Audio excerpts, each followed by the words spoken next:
Hello, this is Dark Flame here. I'm going to be reacting or commenting on the ToonKritic scandal that I heard about not too long ago, maybe like a little less than a week ago, on my RP. Well, not on my RP, or somebody else's server. I was role playing, and somebody mentioned it. Then I heard of him. What about him?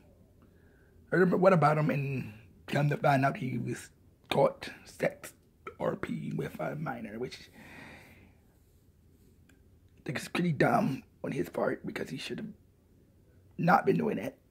And the fact that he did it on the private, which means he had to actually talk to the girl and pick her out, which means he knew what he was doing. Sorry if I keep licking my lips, it's kind of a habit.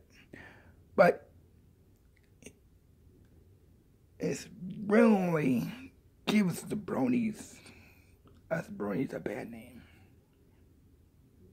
We got people doing this stupid stuff. But we cannot take this personally. We need to move forward. This man has been doing a lot of stuff from what I hear. He's done a lot of stuff. I tolerated it for a very long time. And then now that he's done this, now he said enough is enough. I should have done enough after the first year. After the many other incidences, you could have cut him off a long time ago, so that when this did happen, I could say we cut ties from him. I'm glad I cut ties from this douchebag, because he's a douchebag. He does so much bad stuff to us.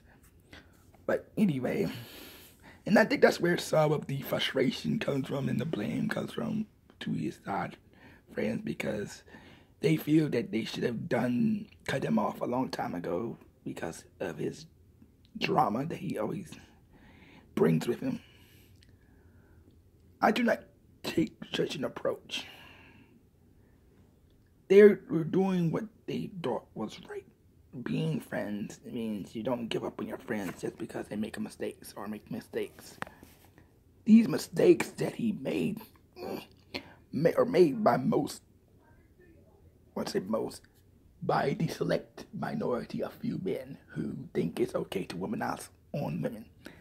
Okay? It's no different. It's just that it was this case.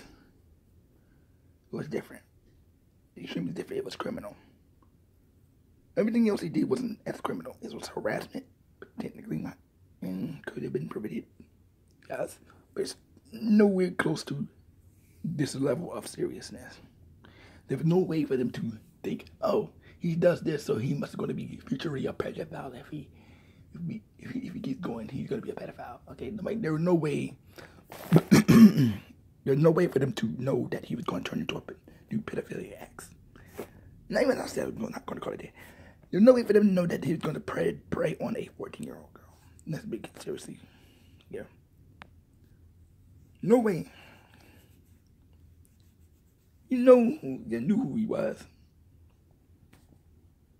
He should have gone by what he was. He knew he was a narcissistic, manipulative douchebag.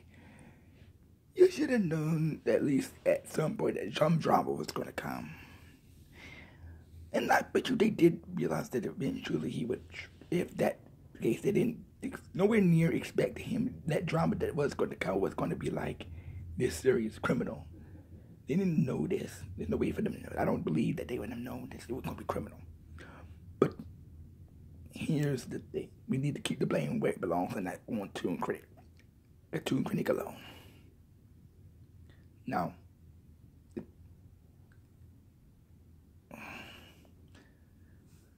and that's where it should lay and only lie. If we get distracted by blaming other people or blaming everybody else, you got the person who's at fault. Let's leave it at that. I believe this dude. I don't hold any grudges against the dude. He didn't do anything to me for me to have to worry about having to forgive him for what he didn't do. He did to me. He did somebody else. There's a difference. There's a difference. There's a difference. He did something to somebody else. Not to me. His crime isn't against me for me to have to warrant giving him forgiveness, because his sin wasn't against me. It was against the girl. She's the only one who needs to give forgiveness. If she wants to. I suggest she does, to set herself free.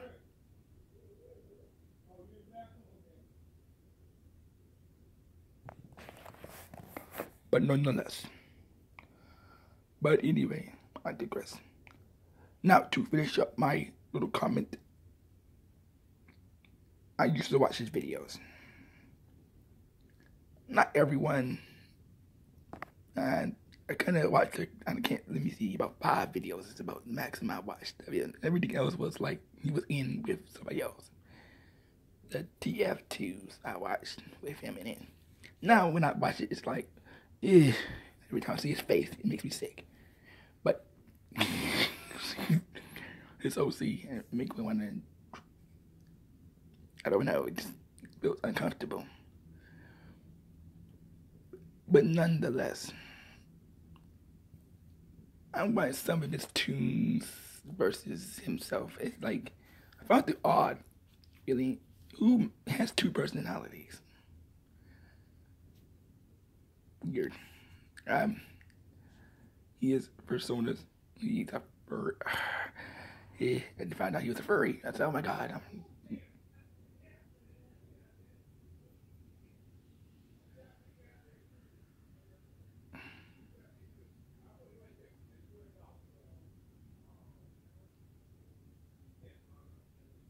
And anyway, I tell you the truth. I pray for those affected by this scandal. I pray for Lightning Blitz, for Silverquill, all the analyst community, anybody affected by this, in some form or fashion. Hope to see them one day, because I know I do plan on going to a convention eventually, when and if time permits, hopefully soon, within the next 3 or 5 years. But till then, adios, amigos.